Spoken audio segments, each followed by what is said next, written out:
Hello everyone. आज हम HP TET non medical के लिए केमिस्ट्री सेक्शन में एटॉमिक स्ट्रक्चर पे कुछ एमसीक्यूज डिस्कस करेंगे। फर्स्ट क्वेश्चन है, how many neutrons are present in sodium atom? Sodium atom में कितने न्यूट्रॉन्स प्रेजेंट है? गाइस, न्यूट्रॉन्स फाइंड करने का हमारे पास फॉर्मूला होता है mass number minus atomic number. Mass number का सिंबल है ए, एटॉमिक नंबर का सिंबल है जेड। न्यूट्रॉन फाइंड करेंगे ए माइनस जेड। सोडियम का मास नंबर है 23, एटॉमिक नंबर है 11। 23 माइनस 11 करेंगे तो आंसर आएगा 12, जो हमारा ऑप्शन है सी। फर्स्ट क्वेश्चन का राइट आंसर रहेगा option C 12। Next question, two atoms are said to be isobars if. Isobar की डेफिनेशन पूछी गई है, इंपॉर्टेंट क्वेश्चन है। यहाँ आइसोबार पूछा गया है, आइसोटॉप भी पूछे जा सकते हैं, आइसो इलेक्ट्रॉनिक भी पूछे जा सकते हैं और विद एग्जाम्पल। एग्जाम्पल पे भी क्वेश्चन आ सकता है या फिर डेफिनेशन पे। तो सेकंड क्वेश्चन के हमारे पास 4 ऑप्शन दिए गए हैं। ए ऑप्शन है, they have same atomic number but different mass number. B option है, they have same number of electrons but different number of neutrons. C option, they have same number of neutrons but different number of electrons. Option D, they have the same mass number but different atomic number. Second question का right answer रहेगा option D, two atoms are said to be isobars if they have the same mass number but different atomic number. Clear है? Next question, which one of the following is a correct electronic configuration of aluminium? Aluminium की correct electronic configuration बतानी है। 4 option दिए गए हैं। Aluminium का atomic number होता है हमारे पास 13 एल्यूमिनियम का एटॉमिक नंबर है, तो इसका राइट आंसर रहेगा ऑप्शन सी 283। के शेल में 2 इलेक्ट्रॉन्स, एल शेल में 8 इलेक्ट्रॉन्स, एम शेल में 3 इलेक्ट्रॉन्स। क्लियर? जो हमारे पास बाकी ऑप्शन है वो भी बता देती हूँ किसकी इलेक्ट्रॉनिक कॉन्फ़िगरेशन है। जो ए ऑप्शन है वो सोडियम की इलेक्ट्रॉनिक कॉन्फ़िगरेशन है। बी ऑप्शन मैग्नीशियम की इलेक्ट्रॉनिक कॉन्फ़िगरेशन है। जो ऑप्शन डी है वो सिलिकॉन की इलेक्ट्रॉनिक कॉन्फ़िगरेशन है। Clear? Next question, who proposed the atomic theory? Option A John Dalton, option B Rutherford, option C Bohr, option D Thomson. Fourth question का right answer रहेगा option A John Dalton. Next, protium and deuterium are examples of. Option A isotopes, option B isobars, option C आइसोटॉन्स, option D all of the above. Fifth question का हमारे पास जो right answer है वो है option A isotopes. Next, question 6 most important question है, isotope of which element is used for the treatment of cancer? Isotope of which element is used for the treatment of cancer? कौन से element के isotope हैं जो cancer के treatment के लिए use किए जाते हैं? Option A chlorine, option B carbon, option C cobalt, option D hydrogen. इसका राइट आंसर रहेगा ऑप्शन सी कोबाल्ट। गाइस, जो ये क्वेश्चन है बहुत बार एचपी टेट नॉन मेडिकल में पूछा गया है। Next, which of the following is a pair of isotone? देखिए, मैंने आगे आपको जब मैं सेकंड क्वेश्चन बता रही थी तभी बताया था कि आइसोटोप, आइसोबार, आइसोटोन या तो डेफिनेशन पे क्वेश्चन आ सकता है या फिर एग्जाम्पल पे। अभी यहाँ क्वेश्चन पूछा गया कि आइसोटोन का पेयर बताना है। 4 ऑप्शन दिए गए हैं। आइसोटोन्स में क्या होता है, न्यूट्रॉन्स क्या रहते हैं, सेम रहते हैं। क्या सेम रहेंगे? न्यूट्रॉन्स। अब अगर आप चारों ऑप्शंस में देखें तो किसके न्यूट्रॉन्स सेम रह रहे हैं? ऑप्शन बी के। 13 माइनस 6 करेंगे 7, 14 माइनस 7 करेंगे 7। दोनों के न्यूट्रॉन क्या आ रहे हैं? सेम आ रहे हैं। न्यूट्रॉन फाइंड करने का मैंने आपको फॉर्मूला भी बताया था, मास नंबर माइनस एटॉमिक नंबर। तो 7th क्वेश्चन का जो राइट आंसर है वो रहेगा option B. Next question, the mass of a proton is. Proton का मास बताना है। 4 ऑप्शन है, सभी ग्राम्स में दिए गए हैं, ध्यान रखिएगा। कई बार किलोग्राम में भी दिया होता है, यहाँ आपको वैल्यू किसमें पूछी गई है? ग्राम में। तो 8th क्वेश्चन का जो राइट आंसर रहेगा वो रहेगा ऑप्शन ए, 1.67 मल्टीप्लाई 10⁻⁻24 ग्राम। Clear? Next question, gamma rays है, ये भी इंपॉर्टेंट क्वेश्चन है। यहाँ पूछा गया गामा रेज, अल्फा रेज भी पूछी जा सकती है, बीटा भी। Gamma rays have a positive charge, B negative charge, C no charge, option D low charge. तो 9th क्वेश्चन का जो राइट आंसर है वो आएगा ऑप्शन सी, नो चार्ज। ध्यान रखिएगा, गामा रेज पे कोई चार्ज नहीं होता है। अल्फा पे पॉजिटिव चार्ज होता है, बीटा पे नेगेटिव चार्ज होता है। तो मैंने आपको यहाँ पे एक ही देखिए, एक ही क्वेश्चन पे क्या है, 2 क्वेश्चन और अराइज हो रहे हैं। क्लियर? तो 9th क्वेश्चन का जो राइट आंसर है वो है option C, no charge. Next question, electron is a positively charged, B negatively charged, option C neutral, option D none of the above. 10th question का राइट आंसर रहेगा option B, negatively charged. Next question, 11th question है, if the K and L shells of an atom are completely filled, then the number of electrons in this atom are। यदि K और L shell completely filled हो तो हमारे पास number of electrons क्या होंगे? Option A 8, option B 10, option C 12, option D 18। जो K shell होती है उसमें 2 इलेक्ट्रॉन्स रहते हैं, L शेल में 8 इलेक्ट्रॉन रहते हैं। क्वेश्चन क्या कह रहा है कि दोनों शेल्स क्या है? कंप्लीटली फिल्ड है। तो 2 + 8 क्या आया? 10। तो हमारा राइट आंसर क्या रहेगा? Option B 10।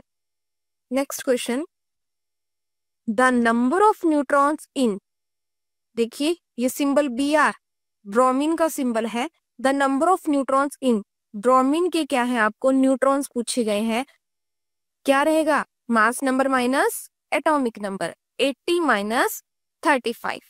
क्या आंसर आएगा? ऑप्शंस में देखिए, 80 माइनस 35। राइट आंसर रहेगा option C, 45। Clear? Next question, which of the following quantum numbers can distinguish between 2 electrons present in the same orbital? Option A azimuthal quantum number, option B principal quantum number, option C magnetic quantum number, option D spin quantum number.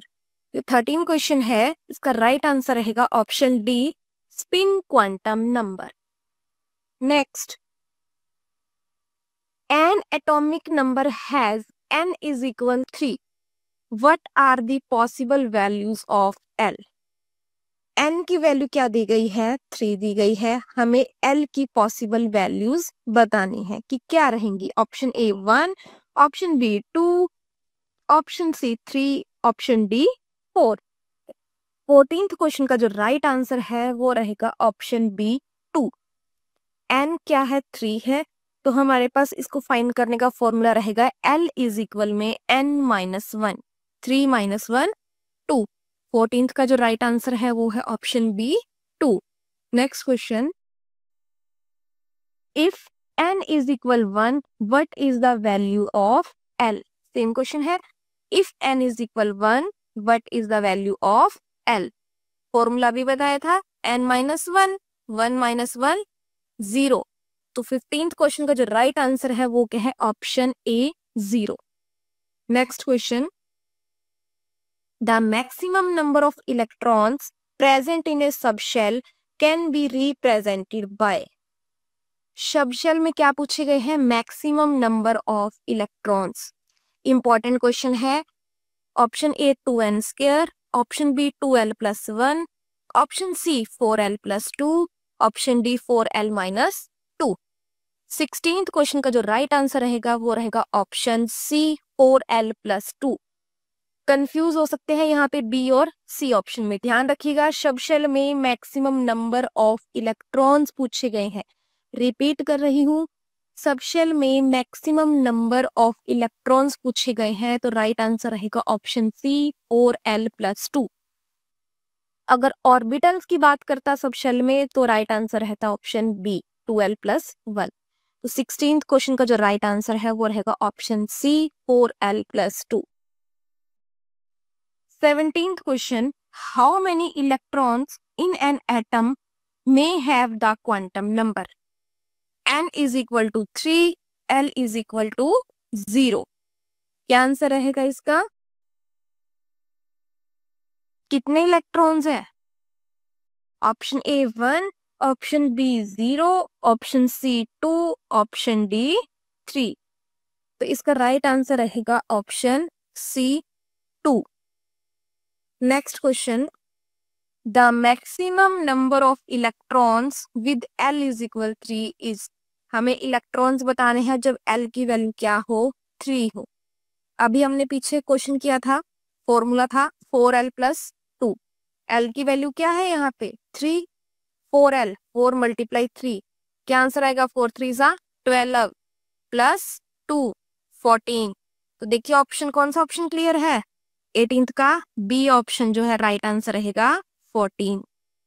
Next question, how to calculate azimuthal quantum number? How to calculate azimuthal quantum number, क्या answer आएगा इसका? Option A n², option B 2l+1, option C n+1, option D n-1। 19th का जो correct answer है वो है option D n-1। Next 20th question, how many orbitals are there in p subshell? How many orbitals are there in p subshell? Orbital का formula अभी बताया था मैंने, वहां आपसे इलेक्ट्रॉन पे पूछा गया था ना, तो मैंने कहा था 4l+2, लेकिन मैंने ऑप्शन में ही आपको ऑर्बिटल्स का बताया था 2l+1। यहाँ पे इस फॉर्मूले से ये क्वेश्चन क्या है सॉल्व होगा? 2l+1। अब यहाँ मेन बात है कि हमें l की वैल्यू क्लियर होनी चाहिए। p सबशेल देखिए S-P-D-F, S l की वैल्यू S सबशेल पे होगी 0, P सबशेल पे होगी 1, D सबशेल पे होगी 2, F सबशेल के लिए होगी 3। किसके लिए पूछा गया है? P सबशेल के लिए। तो L की वैल्यू क्या रहेगी? 1। फॉर्मूला में पुट कीजिए, 2 × 1 2 + 1 3। तो 20th का जो राइट आंसर है वो है ऑप्शन बी 3। नेक्स्ट, अब देखिए नोड पे क्वेश्चन है, the number of radial nodes for 3p orbital is. Radial node किसके लिए पूछा गया है? 3p ऑर्बिटल के लिए। Radial node, angular node, total node. यहां क्वेश्चन है रेडियल नोड का, तो रेडियल नोड का फॉर्मूला होता है n-l-1। क्या फॉर्मूला रहेगा? n-l-1। n की वैल्यू 3, p ऑर्बिटल है, अभी प्रीवियस क्वेश्चन में बताया। l की वैल्यू क्या रहेगी? 1। 3 - 1 2, 2 में से 1 माइनस किया 1। तो जो 21 क्वेश्चन है इसका राइट आंसर रहेगा option A 1। Next, the number of radial and angular nodes in 4d orbital are respectively. Radial node भी पूछा गया है, एनुलर नोड भी पूछा गया है। रेडियल नोड का फॉर्मूला भी देखा हमने पहले वाले क्वेश्चन में, n-l-1। n की वैल्यू 4, l की वैल्यू d के लिए क्या रहेगी? S-P-D। l की वैल्यू 2, 4 - 2 2, 2 - 1 1। क्लियर है? रेडियल नोड तो आ गया 1। यहाँ 1 देखिए कितने ऑप्शंस में है, ध्यान रखना, पहले रेडियल पूछा गया तो हम ऑप्शन में भी पहले रेडियल का ही देखेंगे। ऑप्शन सी और ऑप्शन डी में 1 है। क्लियर? अब हमें ये तो पता चल गया ए ऑप्शन भी नहीं है, बी ऑप्शन भी नहीं है, तो बचे सी और डी। सी और डी में से एक ऑप्शन हमारा करेक्ट है। अब एंगुलर नोड देखते हैं। एंगुलर नोड का फॉर्मूला होता है एल। तो एल की वैल्यू क्या रहेगी 4d ऑर्बिटल के लिए? SPD 012, एल की वैल्यू रहेगी 2। तो यहाँ पे रेडियल नोड आ गया 1, एंगुलर नोड आ गया 2। तो राइट आंसर कौन सा रहेगा? Option D, 1 and 2। Next question, write the formula of total node. Total node का फॉर्मूला देखिए, अब हम यहाँ ऑप्शन से एलिमिनेट कर सकते हैं। रेडियल नोड का फॉर्मूला होता है n minus L minus 1, option D है, तो ये तो कैंसिल हो गया। एंगुलर नोड का फॉर्मूला होता है एल, क्लियर है, ऑप्शन बी, ये भी क्लियर हो गया। ए और सी है ना, तो हमें किसका पूछा गया है? Total node. टोटल नोड का फॉर्मूला क्या है? n minus 1। क्या फॉर्मूला है? n minus 1। तो राइट आंसर रहेगा ऑप्शन सी। नेक्स्ट क्वेश्चन देखिए, डायरेक्ट इक्वेशन पूछी गई है, ये भी क्वेश्चन में आ सकते हैं, इस तरह का क्वेश्चन आ सकता है पेपर में।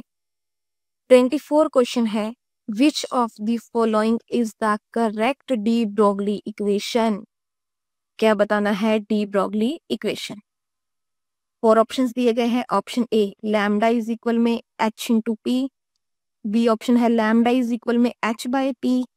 सी ऑप्शन है लैम्डा इज इक्वल में h plus P. D option है लैम्डा इज इक्वल में h माइनस पी। तो जो 24 क्वेश्चन है, इसका राइट आंसर रहेगा option B, lambda is equal में h by P. h show करता है प्लैंक्स कांस्टेंट को, p शो करता है मोमेंटम को। हमारी आज का last question, write the formula of Heisenberg uncertainty principle. Heisenberg uncertainty principle का फॉर्मूला बताना है। 4 ऑप्शन दिए गए हैं। Option A, delta x dot delta p is equal में h by 4 pi. Option B, delta x dot delta P greater than equal 0। Option C, delta x dot delta p less than equal h by 4 pi. Option D, delta x dot delta P greater than equal h by 4 pi. h मैंने अभी बताया Planck's constant, पाई की value आपको पता ही है। Delta x हमें यहाँ पे शो करता है अनसर्टेनिटी इन पोजीशन, और डेल्टा पी शो करता है अनसर्टेनिटी इन मोमेंटम। तो जो हमारा आज का लास्ट क्वेश्चन है, इसका राइट आंसर रहेगा option D, delta x dot delta P greater than equal h by 4 pi. I hope आपको आज की वीडियो के सारे क्वेश्चंस क्लियर हो गए होंगे। Thank you.